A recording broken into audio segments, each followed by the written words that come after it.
Nome civil é Valmir Damasceno. Nome tradicional, Tata Inquis Catuvangesi. E faz bastante tempo que o senhor é Inquis Catuvangesi? Faz 35 anos, né? Desde que... isso tudo começa a partir da minha iniciação no candomblé, né? Eu sou um baiano nascido na zona rural da Fazenda Liberdade, do município de Barra do Rocha, no território médio Rio das Contas, na região Cacaueira Sul da Bahia. Fui acometido por uma doença que a medicina convencional desconhecia, e meus pais sempre foram católicos fervorosos.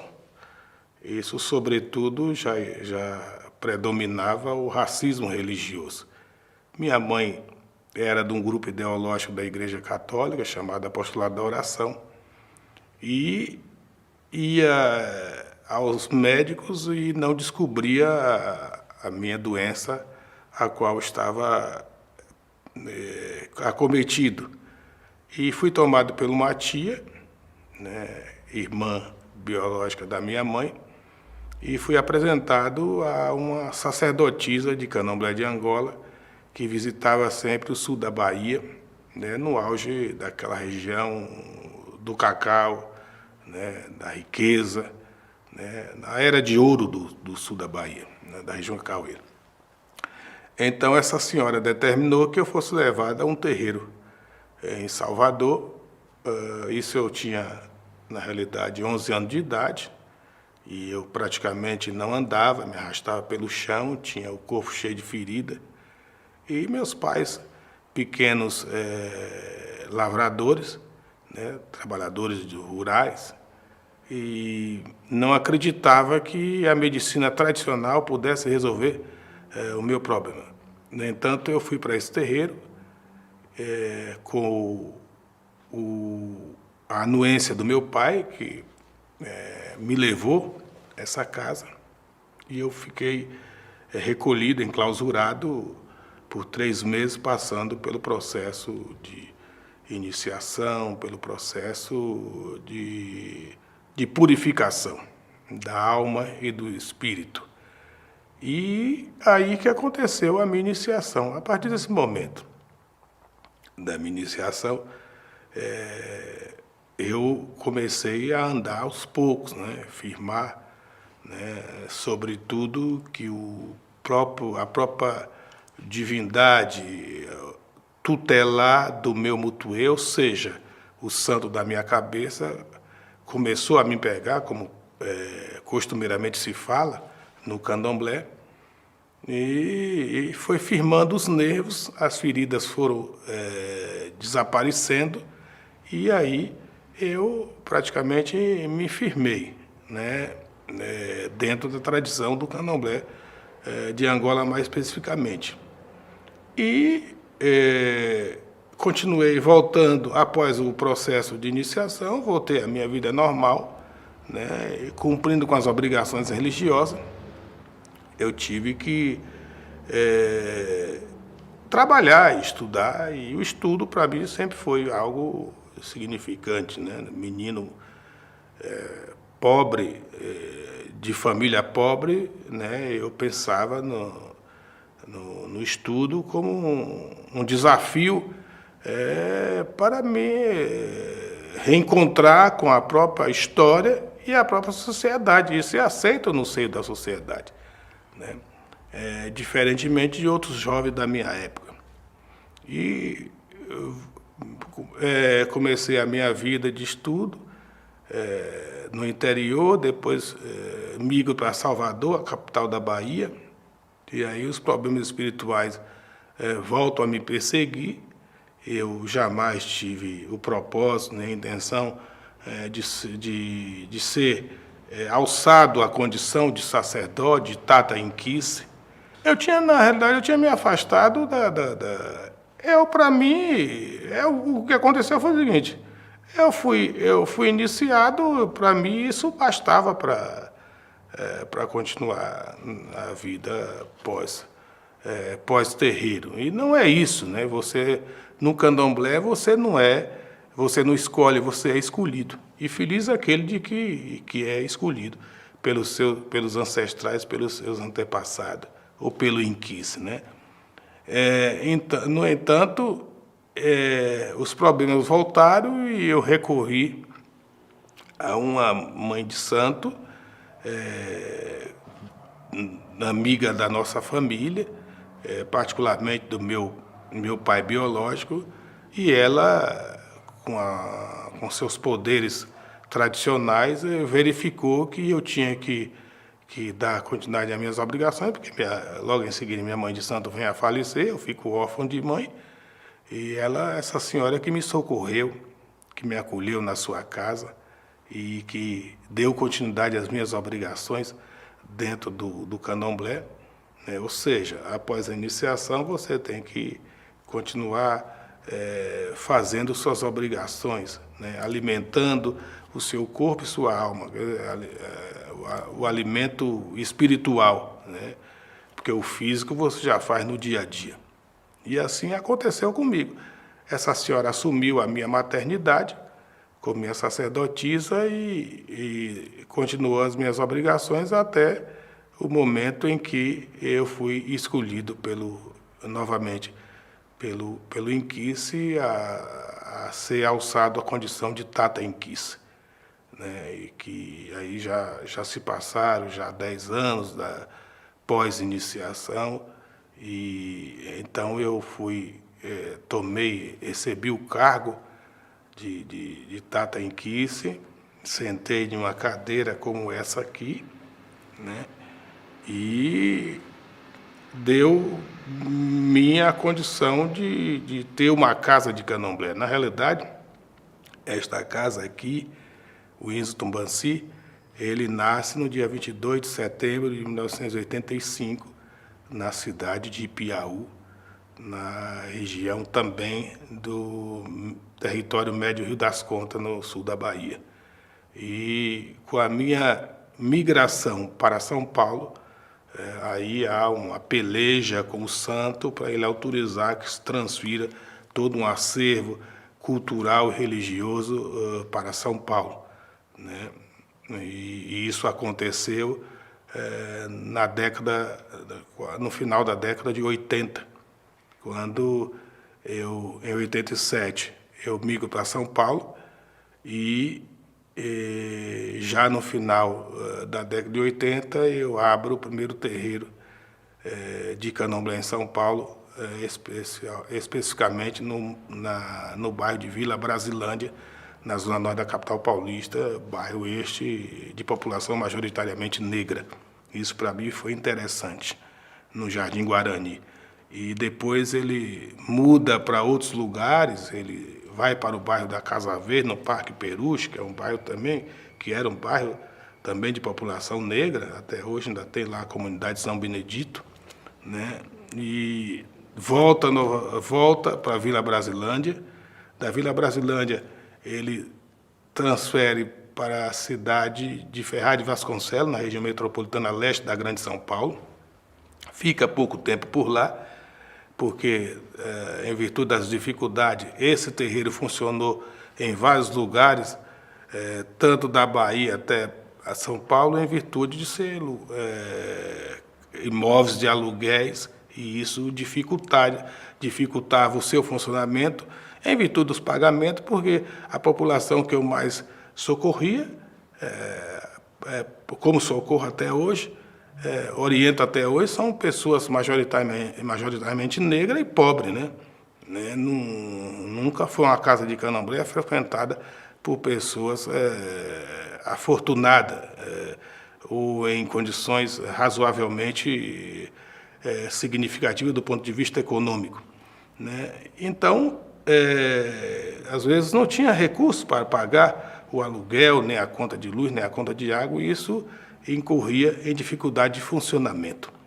E aí foi quando eu conheço uma família que me dá esse espaço aqui, em Itapecerica da Serra, que já era um terreiro de Umbanda construído pelo saudoso e fundado pelo pai Heraldo, né, que ele faleceu, isso aqui ficou para a irmã dele, E aí ela, como eu fui cuidar espiritualmente dela e da sua família, esse espaço foi doado para o terreiro, para o Menquice, e hoje nós estamos aqui para além da religião e da religiosidade, né? Esse espaço hoje é um espaço de... O terreiro, sobretudo, é um espaço de ressignificação da vida, de acolhimento, de proteção, além de ser um espaço de bênção, é um espaço que se desenvolve várias ações para além da religião e da religiosidade de matriz africana, seja ela banto ou não. Eu migrei devido à própria dificuldade, né?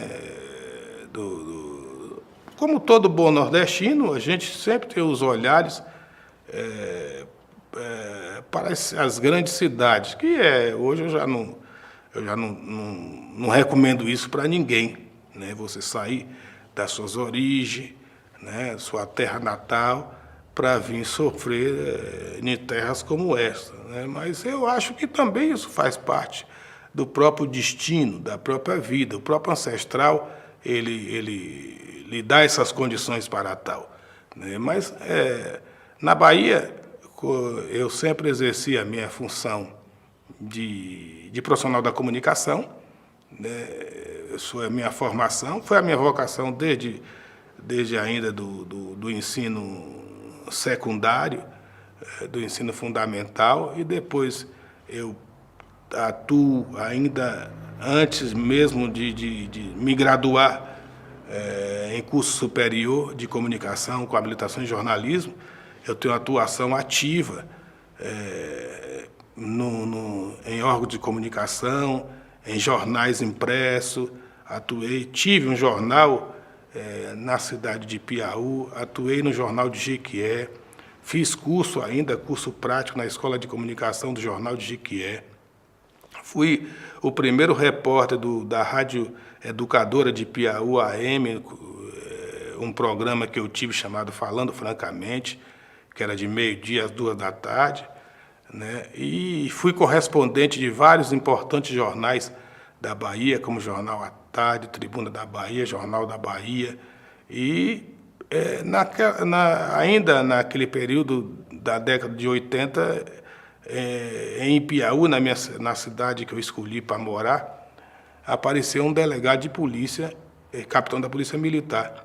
E esse delegado foi mandado para a cidade para impor a dita ordem, né? E naquela época o governo da Bahia era comandado pelo famigerado Toninho Malvadeza, ou seja, Antônio Carlos Magalhães, que na realidade exercia um papel de imperador da Bahia, né? E naquela ocasião esse delegado chegou na cidade botando pilha, né? Ele tornou-se um terror na cidade, e prendendo pessoas, espancando, cometendo uma série de arbitrariedades naquela época, no final da ditadura militar, né? Então eu denunciei essas arbitrariedades, comportamento desse delegado, desse militar, e isso me custou uma perseguição violenta, né? Eu fui preso na cidade porque eu denunciei no Jornal da Bahia a prisão de um artesão conhecido por Dar Bala, e que o delegado prendeu ele, espancou, né? E eu denunciei esse espancamento no Jornal da Bahia e saiu na primeira página. E aí foi uma situação extremamente difícil para mim, né? Esse capitão Calazans, né? Ele se juntou à juíza da comarca na época, ao promotor público da cidade, e se juntou a toda a cidade, toda a oligarquia, né? Toda a elite apoiou as ações desse delegado.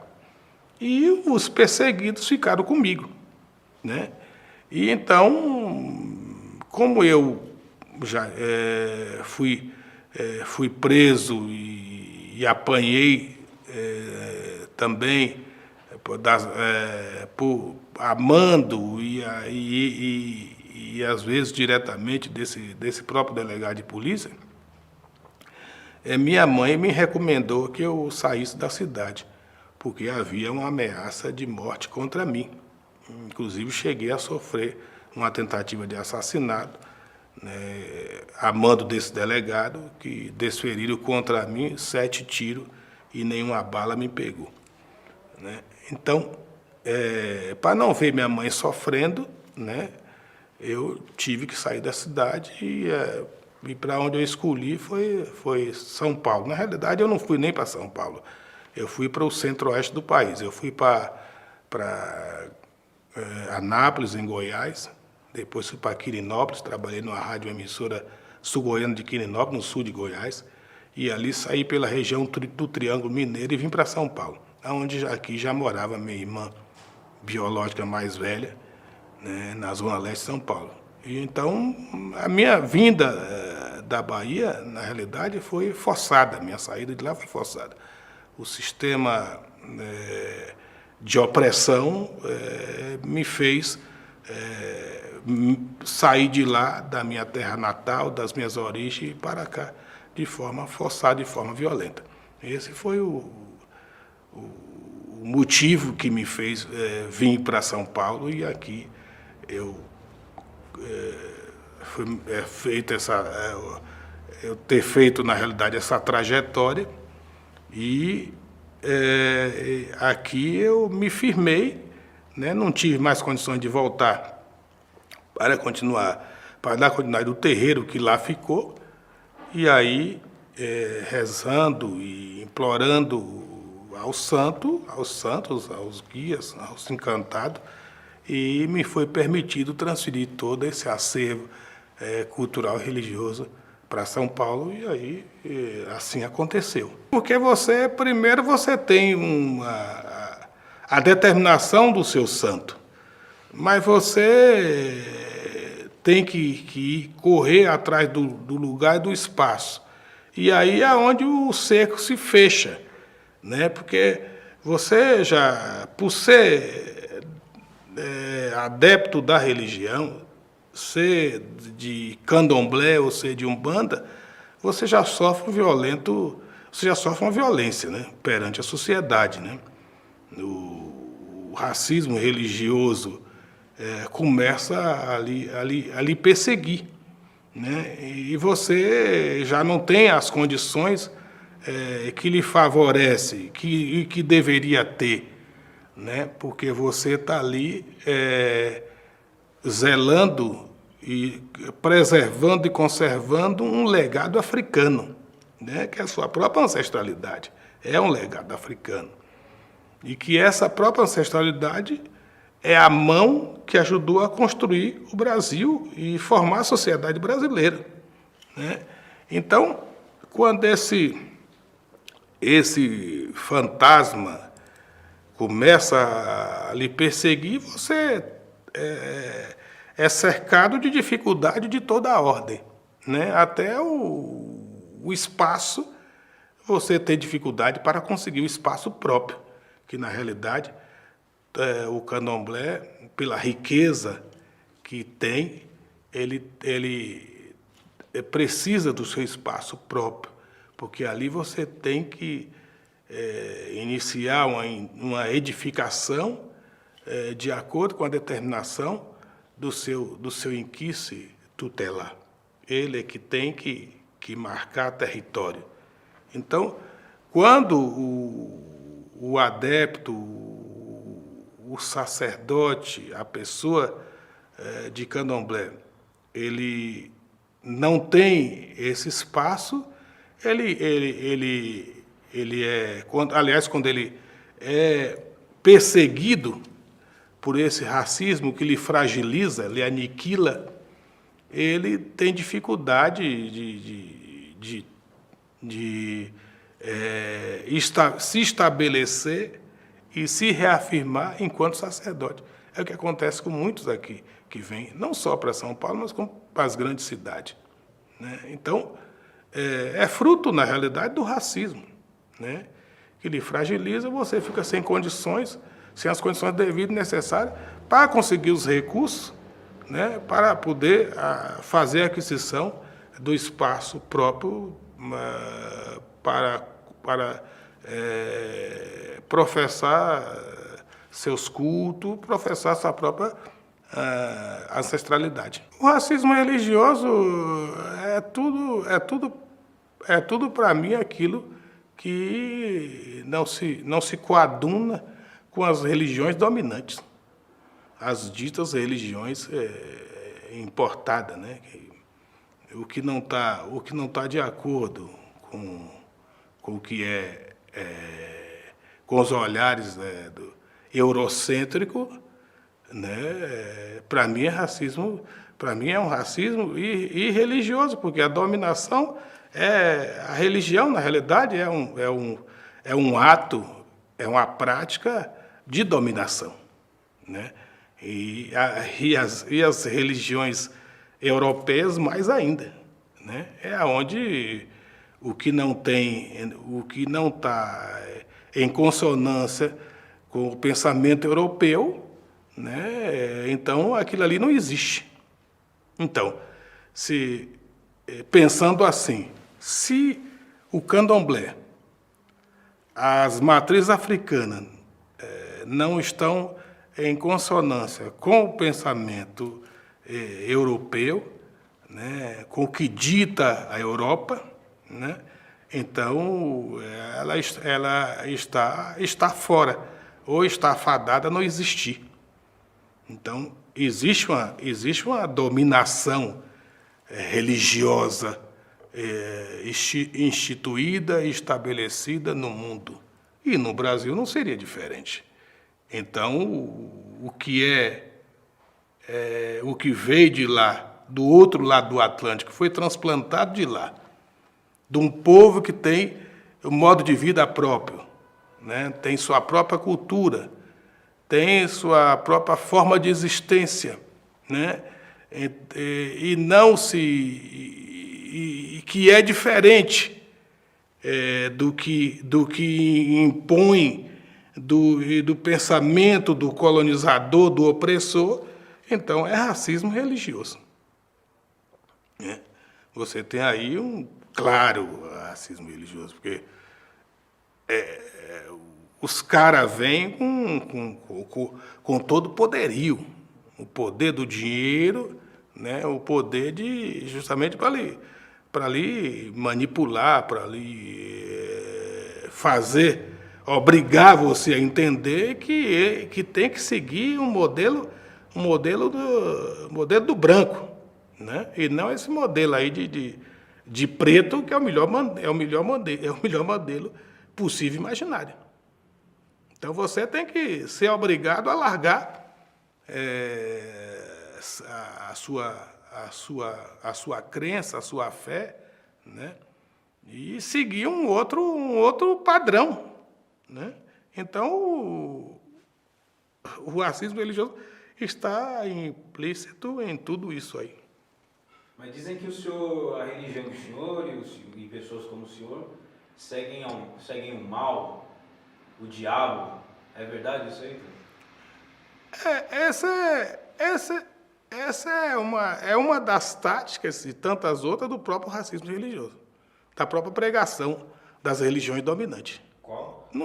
Dizer que as práticas ancestrais africanas é coisa do mal, que nós não conhecemos isso, né?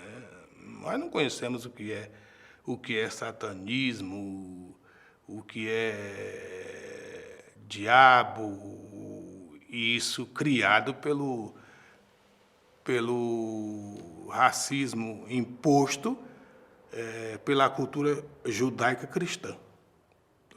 Eles é uma tentativa que vem desde os tempos, ou digamos assim, desde os primórdios das religiões dominantes, das culturas europeias dominantes, no sentido de fragilizar os povos africanos, e especialmente a sua crença, a sua fé. Então, nós abominamos todo esse tipo de discurso, né, que ele vem nesse sentido, fragilizar um povo, a sua cultura, a sua história, a sua crença, a sua fé, a sua religião, a sua tradição. Não tem diabo no candomblé, então? Eu não conheço. Né? Na realidade, se tem alguma coisa que mal nos faz, é esse tipo de pregação. Então, se olharmos ao pé da letra, essa coisa que se chama de mal e de ruim está lá. Não no candomblé. No candomblé é tudo de bom. O candomblé é um espaço de religião, de religiosidade que dá vida, né? Que acolhe o indivíduo, o ser humano, sem olhar a quem, não se olha cor, né? Não se olha a crença do indivíduo, se acolhe ele como ele é, como o ser humano é. Então, o candomblé é isso, né? É a volta à Mãe África, né? É a volta àquilo que lhe foi tirado, né? Que lhe foi violentado, né? Na realidade, o grande mal está na dizimação que foi submetida ao continente africano e, sobretudo, às culturas dos povos nativos, né? O candomblé Congo-Angola, nós temos que analisar aí a partir da presença no Brasil de importantes civilizações africanas. É inegável e sabido que a primeira civilização de povos africanos a aportar no Brasil é oriundo da África Central, né? Ou seja, os Banto. Depois vieram civilizações como o Yorubá, né? E o povo Euê-Gégifon, né? E então, o candomblé ele foi repensado e reconstruído e instituído a partir da presença dessas civilizações transplantadas do além Atlântico para o Brasil. A partir dos africanos sequestrados, né, e que aporta aqui nesse país continental. E o candomblé vem nessa esteira da presença africana banto.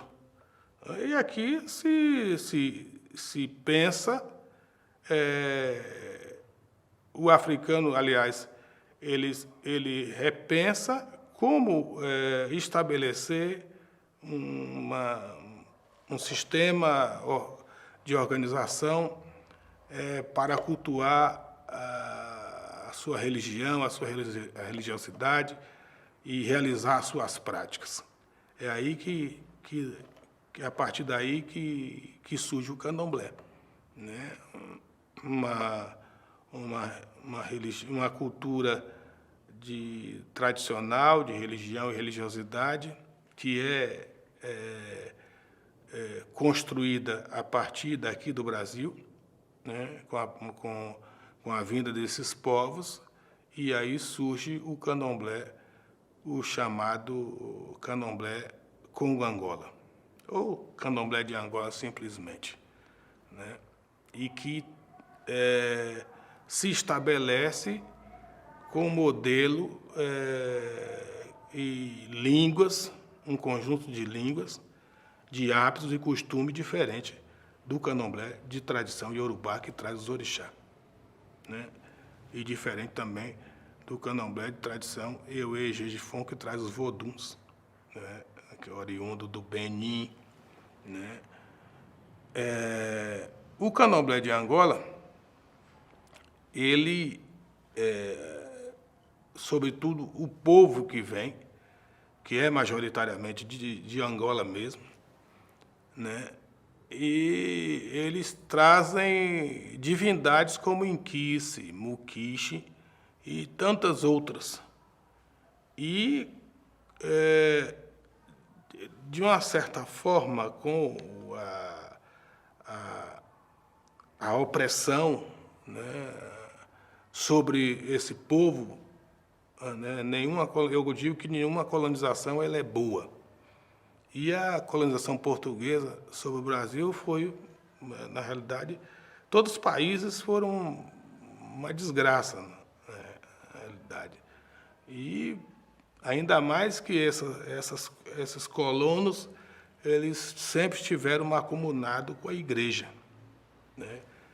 E isso trazia uma série de dificuldades para esse povo se afirmar ou se reafirmar com a sua crença e a sua fé.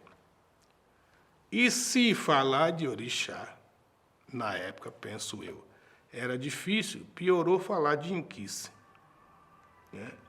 Mas aí, o que fez, inteligentemente, vários expoentes da cultura religiosa e de religião de matriz africana banto, né? Começaram a fazer uma associação dos deuses do panteão do povo banto com o povo iorubá e outros povos. Era uma questão estratégica, né? E aí se estabeleceu os terreiros e suas divindades, né? Usando algumas similitudes, né? E daí então surge os primeiros terreiros de Candomblé, Conga-Angola, como raízes, né? A primeira raiz a surgir a partir da Bahia é o Tumbenci, da saudosa Maria Genoveva Bonfim Maria Nenê, Négua Tuenda de Anzambe, que funda com seu sacerdote, um angolano que foi adotado pela família Barros Reis, uma família escravocrata na Bahia, chamado de Roberto Barros Reis. E essa senhora funda o primeiro terreiro de Candomblé com Angola, a parte de Salvador. Mas aí vieram outras famílias como parte dos povos banto, como Mariquinha Lembá, que funda o Angolão Paquetã, uma outra vertente, uma outra variante do Candomblé Conga-Angola, né? E aí surge outros, como Gregório Maquende, né? E essas raízes, ou chamadas casas-mães, a partir dela é fundada mais outras e tantas outras casas, como o Tumbajunsara, que sai a partir das entranhas de Dona Maria Nenê, o Bate-Folha, né, fundado em 1910 pelo saudoso Manuel Bernardino da Paixão, Tatapumandeso, que é um dos terreiros de Candomblé de Angola mais referenciado do Brasil, né? Isso não quer dizer que seja mais importante, né? Surgem outras figuras. E a partir desse surgimento, o Candomblé passa a ser uma instituição organizada, né? Essas senhoras e esses senhores, com muita inteligência, se organizam e iniciam várias outras pessoas e que se prolifera pelo Brasil, né? E muitos deles migram para o Rio de Janeiro e para outras cidades brasileiras e fundam seus próprios terreiros. Imagine a dificuldade que enfrentou esse povo na sua época. A partir de Maria Nenê, a partir de seu Siriaco do Tumba-Junçara, seu Bernardino do Bate-Folha, a saudosa Mariquinha Lembar, do Angolão Paquetã e tantos outros, né? A Bahia, nessa ocasião, com a perseguição feroz contra o que eles chamavam de feitiçaria, do culto à feitiçaria, né? E na realidade, eram negros fugidos das chibatas e que queria as duras penas, como fizeram, restabelecer o seu culto e reavivar sua memória ancestral. E enfrentava a violência, a perseguição de toda ordem, que não é diferente nos dias de hoje. Então, o candomblé de Angola, ele faz parte dos banto. Na realidade, não existe candomblé banto, né? Existe candomblé de Angola, que faz parte dessa civilização. Essa que foram candomblés instituídos, candomblé instituído pelos banto, né? Que banto já é plural de povos. Então, não podemos dizer povos banto, não, os banto. Então, o candomblé de Angola foram pensados, construído e estabelecido pelos bantos, a partir da presença banto no Brasil. E hoje está aí o candomblé, ele passou pelo processo de recuperação, né, que eu não uso, que eu acho desnecessária essa palavra resgatar. Eu acho que é recuperação de tradições como valores civilizatórios, né? Principalmente na questão das línguas, que o candomblé de Angola tem várias línguas, né? É uma complexidade de línguas, inclusive, é uma complexidade de divindade, de entidades, diferentemente de outras nações co-irmãs, né? Que é um fato interessante. O candomblé ele é dividido por nações, né? Nação de Angola, Queto e Jeje, que são as nações mais conhecidas, né? Então, a academia intelectual teve um papel extremamente ruim com relação à pesquisa, à investigação da história dos povos africanos no Brasil, né? Porque, por um determinado interesse, visibilizou uma civilização em detrimento de outras que já estavam aqui, e isso fez, inclusive, invisibilizar as tradições banto, e notadamente o candomblé de Angola, né? Não foi uma coisa saudável, não foi uma coisa boa, né? Foi ruim, né? Hoje a academia tem que repensar a sua função, né? O seu papel perante a sociedade. Já visto que a academia ela é elitista, né? Ela é burguesa, ou, para não dizer até não sendo muito ofensiva, a academia é podre, ela exerce um papel, ela escreve e fala aquilo que o colonizador, que o opressor, que o europeu dita. Então, ela não teve um papel leal, sincero com os povos de matriz africana, e especialmente com os povos banto, né? E que fez com que esse legado, essa presença africana no Brasil, ela quase que desaparecia, ao ponto de se dizer que Zumbi dos Palmares é de Xangô, é de Ogum, né?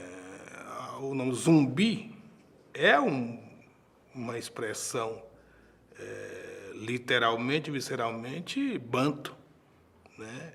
Então, não se pode confundir as coisas. A academia tem esse papel de confundir as coisas. Isso foi muito ruim para a preservação das tradições, das culturas banto com valores civilizatórios. Então, o candomblé de Angola ele surge nessa esteira da primeira civilização de africanos que aportaram no Brasil e de repente ele é colocado numa situação de invisibilidade. E hoje ainda, as duras penas, estamos trabalhando para dar visibilidade a essa manifestação na questão da religião e religiosidade, como outras manifestações das culturas banto, porque o candomblé de Angola ele vai para além, aliás, as tradições banto vai para além da religião, vai para além do candomblé de Angola. E como é esse processo de recuperação que o senhor falou? Esse processo de recuperação é um processo que ele requer a volta à sua matriz, né? Assim como fizeram os povos iorubás, aquele fluxo e refluxo, né, de pessoas indo à Nigéria, assim como fizeram também o povo Jeje indo para o Benin, também essa recuperação vem nessa volta, né? Alguns advogam que não tem que voltar a lugar nenhum, mas tem que voltar sim, porque a religião...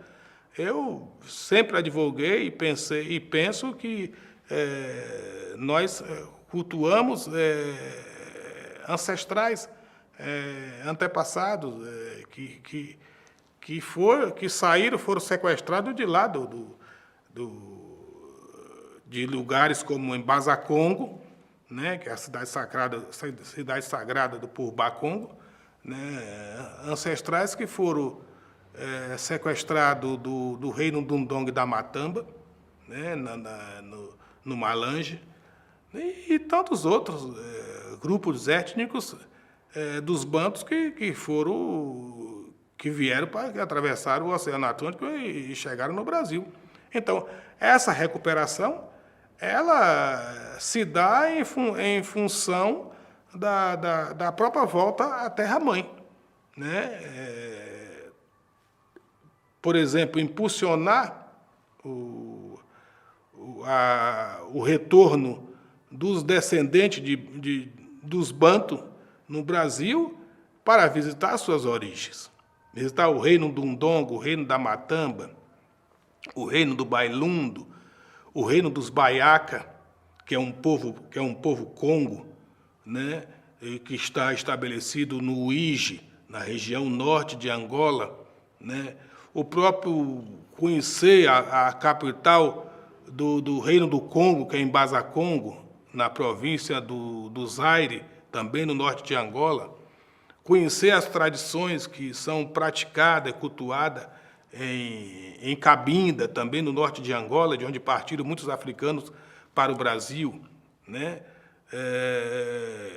E, principalmente, as suas práticas rituais, né, que ainda estão lá preservadas, né, essa questão da língua, né, que está presente no português vernáculo brasileiro, né, que eu costumo dizer que o angolano, por exemplo, fala um português de Portugal, nós falamos um português africanizado, que é o português brasileiro, ele é permeado de falares africanos. E esses falares sobretudo, dos bantos de Angola, né? No português brasileiro que se vê palavras em quimbundo, em quicongo, em umbundo, né?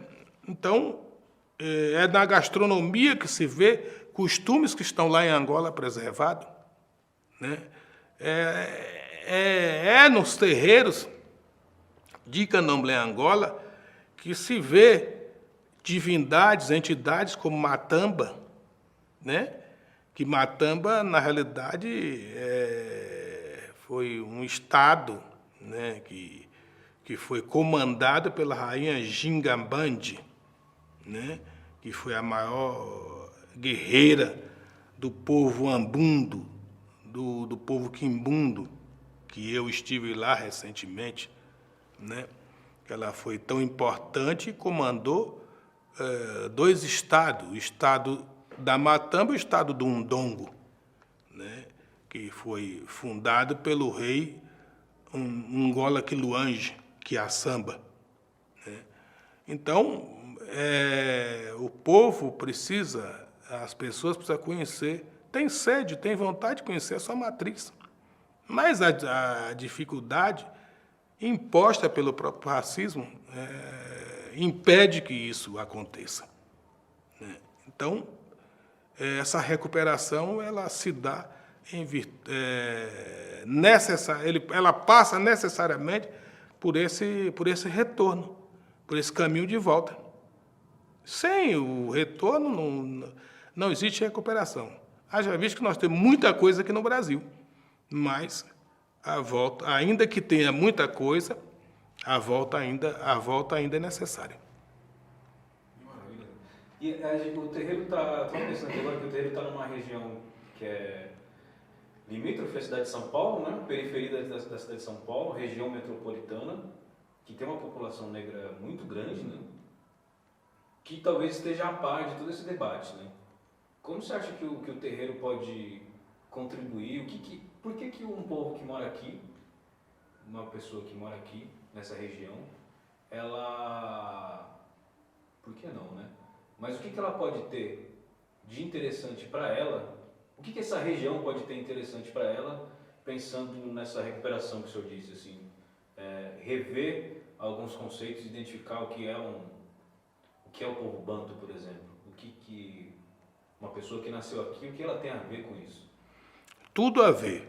Primeiro que você, segundo o eminente professor doutor Saloma Salomão, né, que é uma das figuras mais respeitadas da academia intelectual, um negro, ele diz que nas margens da estrada de Itapecerica, na Santo Amaro, que é o nome da via principal, que dá acesso à cidade e ao município de Itapecerica, existiam quilombos. Então, quilombos são terra remanescente de africano, né? Itapecerica tem um bairro que chama Mombaça, né? Que Mombaça é uma localidade no Quênia, né? Na África Central, terra do ex-presidente americano, de familiar do presidente americano, Barack Obama. Então, em Itapecerica também, nos limites, que tem uma rua chamada Feitiço da Vila. Então, se juntarmos todas essas informações, queremos crer que essa região, no passado, e esse município, foi um município erguido pela mão africana, que aqui, na realidade, é contada uma outra história. Então, escondem a verdadeira história com vergonha e de forma vergonhosa para o povo não saber, não ter acesso. Quer dizer, a história em detrimento da verdadeira história que não nos foi contada, né? Então, tem tudo a ver a presença do terreiro nessa cidade justamente para desmascarar, ou, num sentido, desmascarar uma história que é mentirosa, né? Uma história que se impõe ao povo itapecericano, como a própria história que se conta que quem descobriu o Brasil foi Pedro Álvares Cabral, né? A história que o opressor quer que você saiba, e não a verdadeira história que foi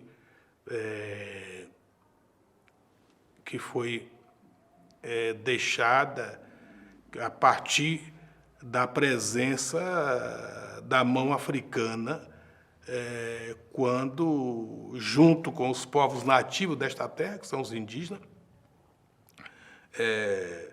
nos foi legada, né? Itapecerica, Itapé quer dizer pedra, né?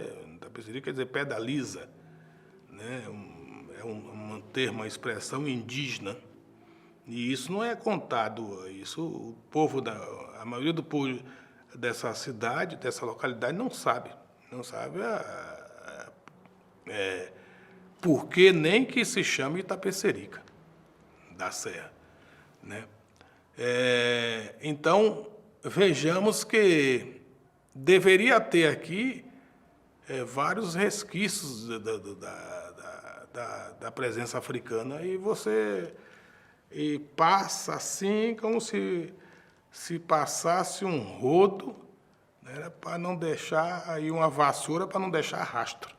Olha, não deixa nada disso porque é coisa de preto e coisa de preto não pode aparecer, né?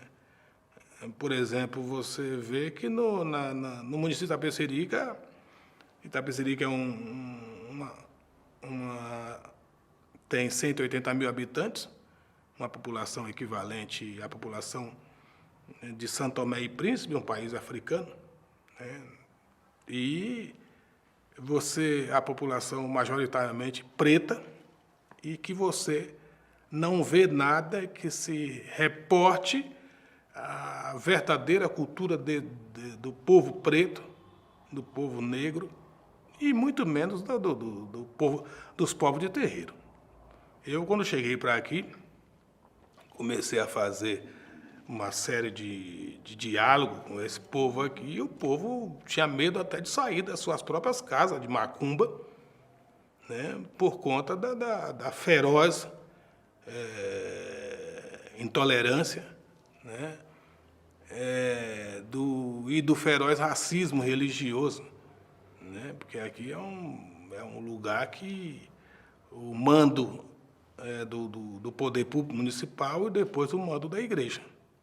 E aí vem as igrejas eletrônicas, né, as igrejas neopentecostais, os protestantes, vêm também nesse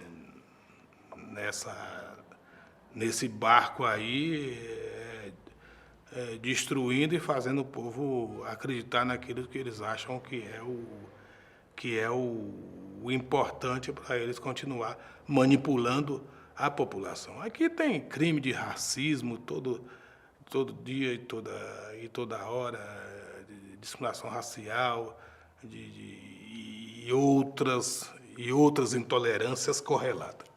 Hoje nós estamos trabalhando, dialogando, tem um diálogo continuado com essas populações de terreiro, principalmente, e com algumas lideranças negras de Itapecerica.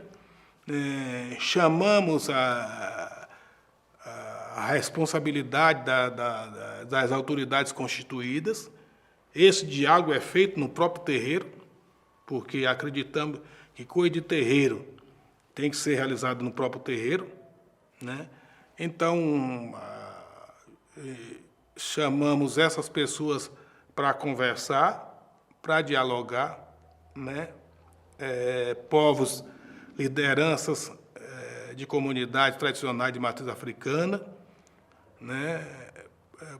Povo, o que eu chamo de autoridades tradicionais, que são os líderes religiosos de matriz africana, e chamando a própria sociedade e dizer a ela, olha, não é isso que vocês pensam, não. Vocês estão no caminho errado. O caminho é por aqui. E dialogando também com a própria comunidade religiosa cristã estabelecida nesse município.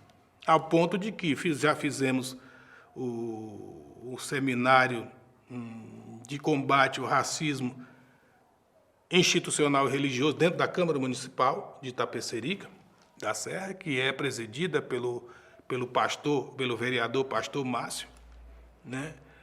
Lá nós discutimos o que nós achamos conveniente, que é essa violência que nós sofremos, somos vítimas sistematicamente, povos de terreiro, e pedimos uma posição do legislativo, justamente com o executivo e com as religiões, com os chefes das religiões dominantes, né? E tivemos lá a presença do prefeito municipal. Já realizamos o segundo seminário, que já teve alguns efeitos, não muito significativos, mas tiveram. Mas antes disso já tínhamos lutamos, que foi uma luta do Movimento Negro de Itapecerica, e nós participamos dessa luta do CONEGRO, da instituição do CONEGRO, por lei municipal, o então CONEGRO, aliás, que eu fui o primeiro presidente, né? Esse conselho ele foi substituído por uma nova lei como Conselho de Promoção da Igualdade Racial, que está, de uma certa forma, aí na inatividade, porque uma liderança assumiu aí e a coisa não foi adiante, né? Também fizemos 2 conferências de igualdade racial no espaço da Prefeitura de Itapecerica, que participou não só representante de matriz africana, mas como de outras religiões evangélicas, cristã protestante, e os poderes do Executivo e Legislativo, né? Aqui em Itapecerica, no 20 de novembro, é feriado municipal, por lei municipal. Foi uma conquista, uma luta nossa. Então, é um trabalho difícil, porque você tem você esbarra no império da religião católica e das religiões evangélicas protestantes e os neopentecostais, né? Ainda não vamos discutir uma outra ação que existe em Itapecerica da Serra que conta com o apoio do Poder Municipal, que é uma tal Marcha de Jesus, né, que acontece aqui anualmente. São coisas que já sentamos aqui com várias personalidades do Poder Municipal. A última que nós tivemos aqui foi a 7ª Conversa de Terreiro, que foi apoiada pela Secretaria de Turismo do município de Itapecerica, a secretária Elaine Santos, que veio aqui e participou, né, porque existe um projeto no município do turismo interreligioso, e reivindicamos que os terreiros sejam incluídos nesse turismo interreligioso no município, né, que os municípios também, os terreiros façam parte desse roteiro, né, e isso é uma forma de você também de valorizar a presença das religiões de matriz africana no município, no âmbito do município de Itapecerica da Serra, como no âmbito de todo o estado e de todo o país. Estamos trabalhando também para isso ser implementado a nível de governo de São Paulo, né? Estamos fazendo aí intervenções cuja a busca é nesse sentido, né? No caso da capital de São Paulo, que é o projeto partiu a partir deste terreiro, né, do seminário, do 3º Seminário Internacional de Povos e Comunidades Tradicionais de Matriz Africana, que se realizou 12 e 13 de outubro do ano passado, né? Isso surgiu uma proposta, que já é um projeto de lei na Câmara Municipal de São Paulo, que seja instituído dia 13 de outubro como Dia Municipal das Culturas Banto, no município de São Paulo. Também daqui partiu o projeto que foi apresentado recentemente a nível de Câmara dos Deputados, né, que já foi apresentado o projeto de lei municipal de São Paulo, foi apresentado pelo vereador Toninho Véspera, né? E o projeto na Câmara dos Deputados foi apresentado recentemente pelo deputado Vicentinho, instituindo o Dia Nacional das Culturas Banto. Isso é, na realidade, uma possível política pública. Trabalhamos também, que foi a ação desse terreiro, do Índio Tumanci, do Ilabanto, o mapeamento inventado dos terreiros do Estado de São Paulo, que já foi acolhido pela Fundação Cultural Palmares, que é uma autarquia do Ministério da Cultura. E será feito, né, segundo o presidente, que esteve no Ecobanto dia 4 de maio, no Memorial da América Latina, será feito esse mapeamento, será iniciado, já está na pauta da própria fundação, né, para que seja feito esse mapeamento para se saber o que somos, queremos, para onde vamos e como estamos. Isso vai para além da questão da bantuidade, dos bantos, né? É um projeto mais amplo, contempla outras civilizações. Então, fazendo ações como essa, né, que nós chamamos a população no entorno do terreiro, né? E elas têm sentido essa preocupação do terreiro, né? Porque a população, independente da sua religião, da sua crença, da sua fé, é chamada a fazer parte dessas ações, né, como forma de política pública afirmativa. Às vezes eu me visto com roupa terno e gravata, que é uma roupa que reporta o colonizador, mas é de forma estratégica. É que o racismo, como ele é estruturado, né, a gente tem que usar estratégias para...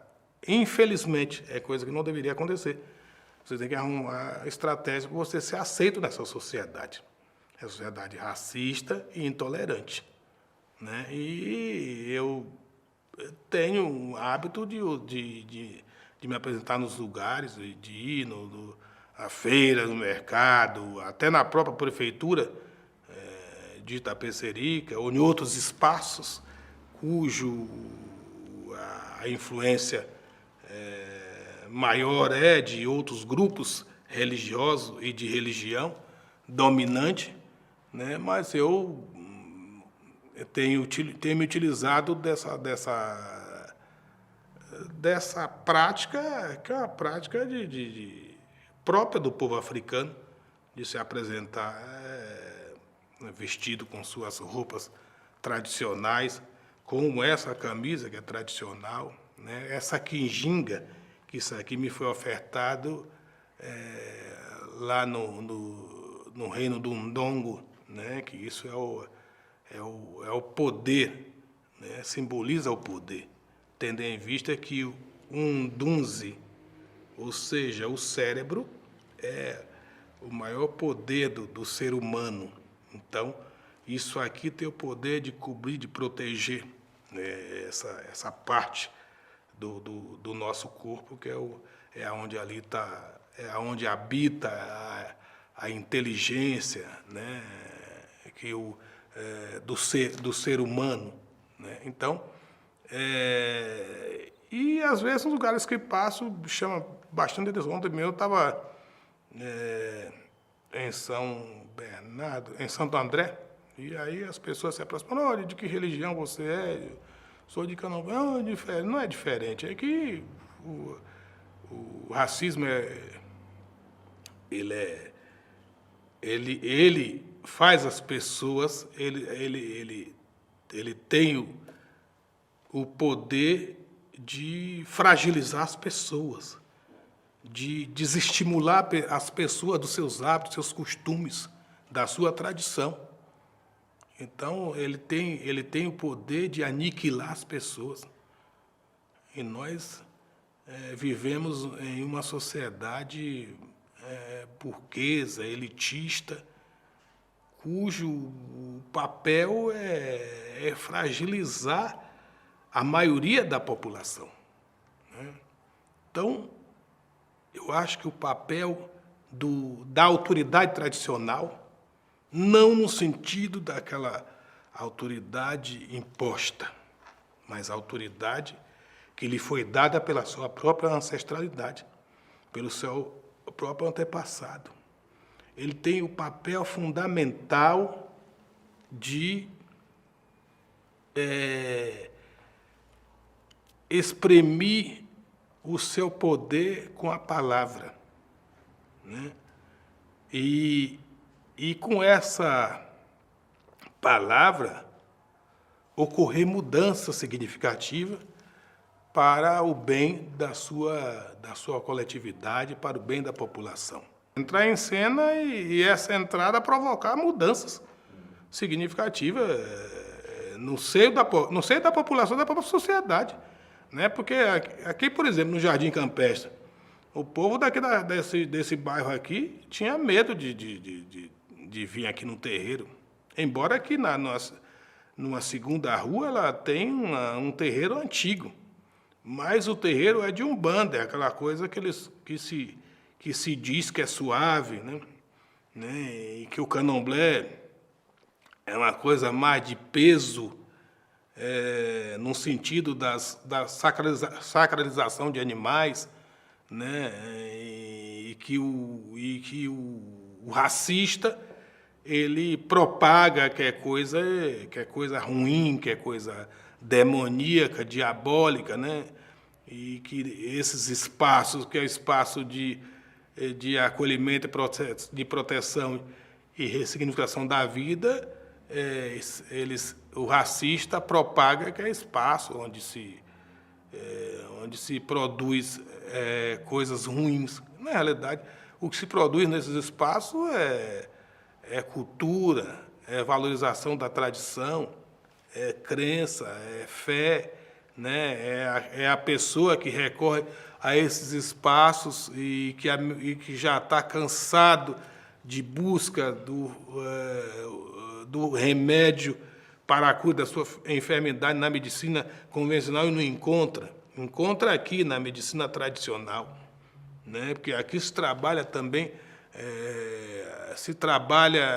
faz parte do trabalho das folhas, das ervas, das raízes, né?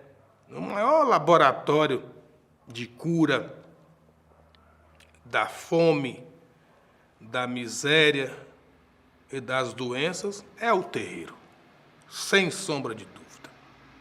É o terreiro que acalenta as pessoas que vêm, que apanham do aparelho repressivo, né? É o terreiro que apoia, que acolhe o jovem negro das periferias, que sofre violência de toda a ordem, né? A cada minuto se mata nas periferias numerosos jovens negros, né? Então, é no terreiro que estão justamente nos lugares mais afastados, né? Estão aonde não está uma catedral, né? Que os terreiros tornam-se, na realidade, as catedrais de socorro do povo preto, né? Com a reza e com a palavra de fé, de otimismo, de esperança, de busca de dias melhores, esses espaços que alivia as populações negras do ódio e da discórdia imposta pelo colonizador, pelo opressor. Ô, Tata, uma outra questão também que a gente acaba encontrando, isso na fala das pessoas, algumas vezes e tal, o senhor acha que os terreiros, em algum momento, eles se afastaram dos povos negros e acabaram, digamos assim, sendo mais embranquecidos? O senhor acha que existe esse movimento, existe essa situação dos terreiros enquanto embranquecimento, enquanto uma frequência maior de brancos da classe média alta, em detrimento da frequência do povo negro, das periferias? Como é isso, assim? Olha, há discursos nessa linha. Eu não comungo com essa ideia desse processo de branqueamento. Os terreiros, Eu costumo dizer que as religiões de matriz africana, ela é de acordo com o local em que ela está estabelecida, que as culturas são diferentes. Por exemplo, aliás, as maneiras culturais, elas sofrem diferenças, de acordo com o local que elas se estabelecem. Você vai ver diferenças no candomblé estabelecido na Bahia. Da Bahia há uma diferença para o Rio de Janeiro, que há uma diferença para São Paulo, que há uma diferença para o Paraná, para Santa Catarina, Rio Grande do Sul, e assim sucessivamente. Então, as pessoas, a gente tem que levar em consideração o sentido que se dá à fé e à crença. Eu acho que todos nós somos descendentes de africanos, seja eles negros, brancos, temos a nossa descendência, temos a nossa matriz que está do outro lado do Atlântico. Agora, eu não quero acreditar que esse processo que se dizem seja um processo, esse processo de branqueamento que dizem, seja um processo camuflado com poderio econômico. Não, eu não quero acreditar nisso. O que existe, na realidade, que hoje compõe o candomblé, são pessoas de todas as cores, de todos os lugares, e que fazem essa grande religião de matriz africana. E não essa coisa eu não alimento essa coisa de branqueamento. Eu acho que todas as cores estão no mesmo quilombo, independente de que a cor seja preta, seja amarela, seja branca. O pensamento é a revalorização dos aportes culturais dos africanos e seus descendentes. A ideia é essa. E não essa coisa do branqueamento ou do poderio econômico. O candomblé é tão rico que a sua riqueza supera o poderio econômico. A riqueza espiritual, né? A riqueza tradicional, porque não existe soberania sem a tradição. Né? E as pessoas estão mais para a preservação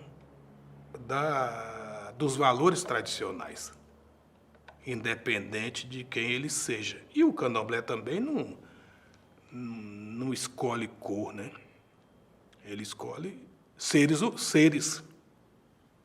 Ele escolhe seres. O candomblé não escolhe cor, escolhe seres. Ele escolhe o ser humano. Embora o repensar, quem repensou e reconstruiu e instituiu o candomblé foram africanos e seus descendentes. Mas o candomblé, ele escolhe seres. Ele escolhe seres humanos. O ancestral, quando ele lhe balança, ele não está lhe balançando pela sua cor. Ele está lhe balançando. Ele está dentro do ancestral, o ancestral está dentro de você. Ele não entra, ele sai de você. Então ele não quer saber se você é branco, se é preto, se é amarelo. Não quer saber disso, não. Então, nesse sentido, eu não concordo com com essa fala, com esse discurso de que o candomblé ele passa pelo processo de branqueamento. O candomblé pode passar com qualquer outra cultura tradicional, por um certo exagero, mas não que ele seja branqueado ou ele está sendo abocanhado pelo poder econômico. Certo exagero como? Há pessoas que adentram nele de forma mal intencionada, né? E comete alguns absurdos. Então, isso que nós chamamos de exagero. E depois, pessoas que não ficam. Porque, veja bem, o candomblé já sofreu todo tipo de perseguição. Perseguição política, social, ideológica, sexual, religiosa. E sobreviveu a tudo isso. Então, e não foi... E foi com... Nesse processo, estavam pessoas estavam pessoas de várias camadas sociais da população e pessoas de várias cores. Então, não se sustenta essa fala de que o candomblé passa pelo processo de branqueamento. Eu respeito quem assim pensa, mas eu não, na minha visão, não. O senhor tem alguma coisa que o senhor queira falar? Eu acho que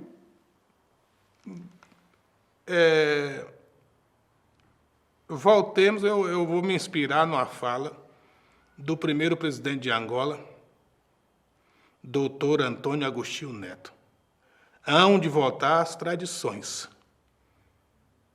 E essa volta, fala minha, ela só se dará com o retorno dos Banto, dos descendentes de Banto, à terra-mãe, sem pisar na terra de Gingambande, de Angola Quiluange, Quiaçamba, sem pisar na terra de Catiavala Buíla,